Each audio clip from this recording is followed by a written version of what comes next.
we're going to make this year the year that you prioritize your self-care. I don't want to hear, I don't have enough time, I don't have enough money, I don't know where to start. Don't worry, I got you. Today we have some micro habits to make sure that you are being consistent with your self-care. Let's get into it.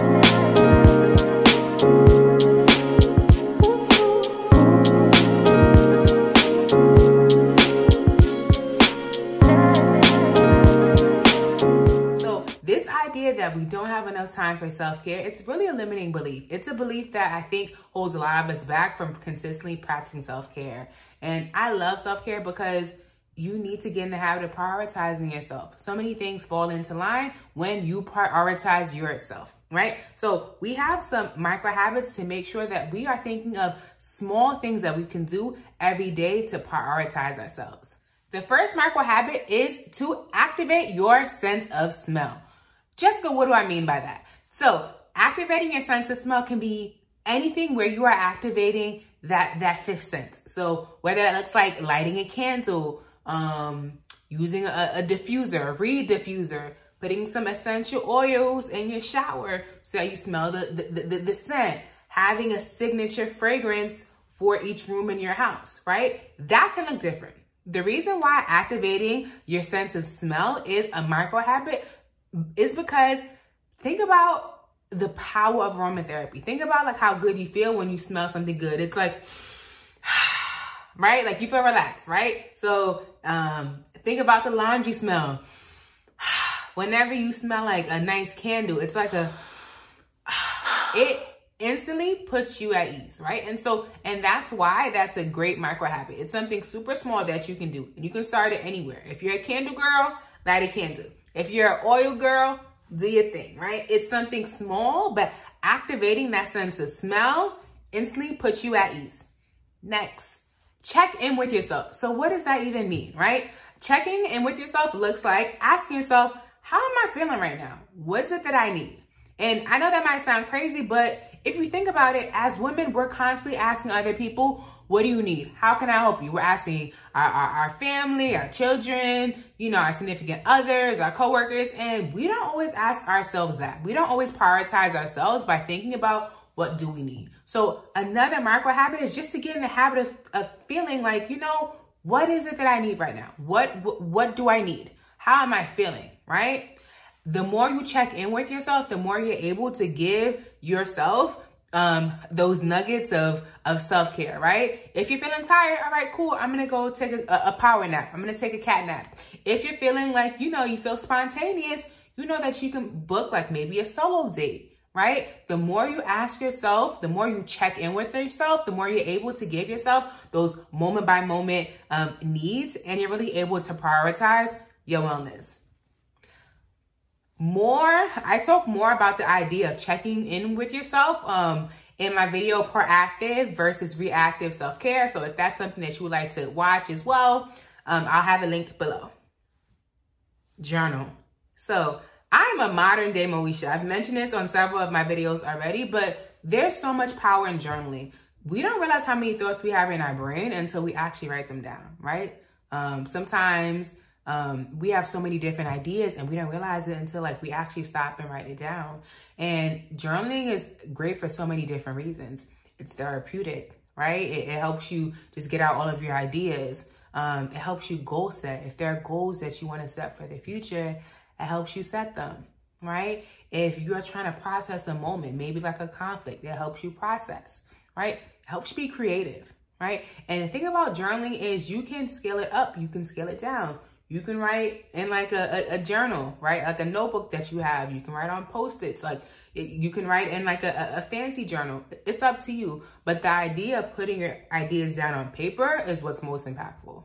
Think about how many decisions or thoughts that run in your mind every day. And think about how many of those thoughts that we actually write down.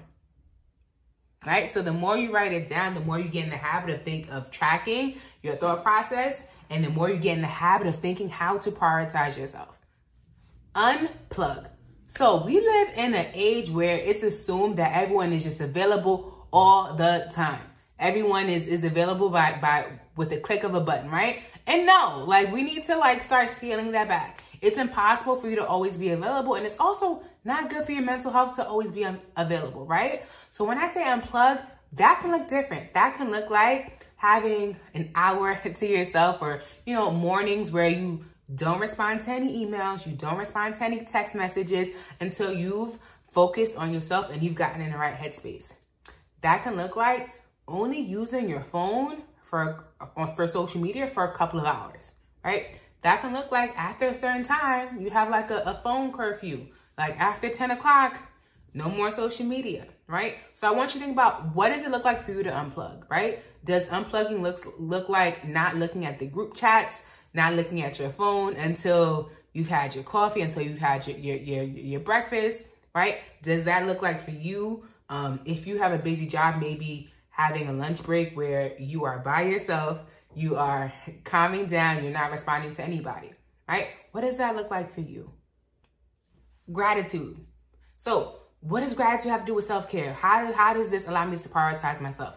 Let me tell you. So the more you focus on what you are grateful for, the more there are like domino effects. The more you're able to focus on the present, the more you're able to have a boosted mood because you're happy for all the blessings that you have in your life, the more you're able to have mental clarity, right? So being grateful for certain things allows you to have clarity, and it also helps you not obsess over things that are not in your control, right? I know it's always easier said than done to like not obsess over things, but it can be hard. And when you show yourself gratitude for things that you currently have, you're training your brain to not be as obsessed about like outcomes that you can't control, or it's teaching you to, you know, focus on the present, be happy with what you have now, right? So show yourself some gratitude. So there's a couple ways that you can do this. You can start a gratitude jar. I love my gratitude jar. You can start a gratitude journal, or you can just write something that you're grateful for on a Post-it, put it somewhere. So it really is up to you, but like this idea of stopping and thinking about what you're grateful for really helps you stay in the present, have a boosted mood, not focus on what you can't control, and not overthink. Meditate. So I feel like meditate gets like this bad rap. I feel like whenever people think about meditating, they think about like someone sitting cross-legged in a quiet room saying, but no, okay? That's not what meditating is about. Meditating really is about like focusing on your breathing so that you are really focusing on the present moment, right? And so why do we even need to meditate? Think about how many distractions we have like in a day, how many things in a day that are pulling our attention, right? That's making it very difficult to focus on a task at hand, or that's just making us very just like overwhelmed, right? And when you meditate, it also forces you to stop and focus on the present. And one of the ways it does that is because you are focusing on your breathing, right? Your deep breathing, so that you're able to really stop, slow your heart rate, and focus on the present, right? And so there are many different ways you can do this. So you can either use an app. So I love my Headspace app. I feel like I should be a brand ambassador at this point because I love Headspace. I'm a Headspace enthusiast, okay? But Headspace has many different like plans to help you meditate if you aren't used to meditating, if it's new to you, right? Or you can use a YouTube, right? Like a 1-minute guided meditation or a 15-minute guided meditation. Or you can just put a timer on and just put a minute, set a timer for 1 minute and just deep breathe. In and out, in and out. You can't tell me that you don't feel better after taking a deep breath. You can't, like I've never heard that you don't feel better after a deep breath. So try it. Try meditating and see how that instantly elevates your mood. Last but not least, affirmations. So what are affirmations? Affirmations are positive words that you say to yourself, right? And so I love affirmations because often as like ambitious, high-achieving women, we have so many things that we want to do, right? And so we have so many thoughts. And sometimes, like, because we're so passionate about achieving our goals, we're not always as nice to ourselves, right? And so affirmations remind us, like, you know, to be kind to yourself. And it also helps you aspire to be like that best version of yourself, right? So I love affirmations because they make sure that you are talking to yourself nicely. If there's a goal that you want to achieve in the future, affirmations are helping you see yourself in that goal. It's helping you see yourself in that better version of you, right? Affirmations help you remember the habits that you need to have in order to be that better version of yourself, right? And it just feels good. It feels like you're getting a pep talk, right? Just by having those positive words showered on you. So there's a couple ways you can do this. You can either write an affirmation on a Post-it, stick it on the mirror, and you're done. You can listen to affirmations on YouTube. So I actually have affirmations. I have affirmations for rest, and I have affirmations for imposter syndrome. I will link that down below. But there are so many different affirmations based off of what you want to focus on, like in this season.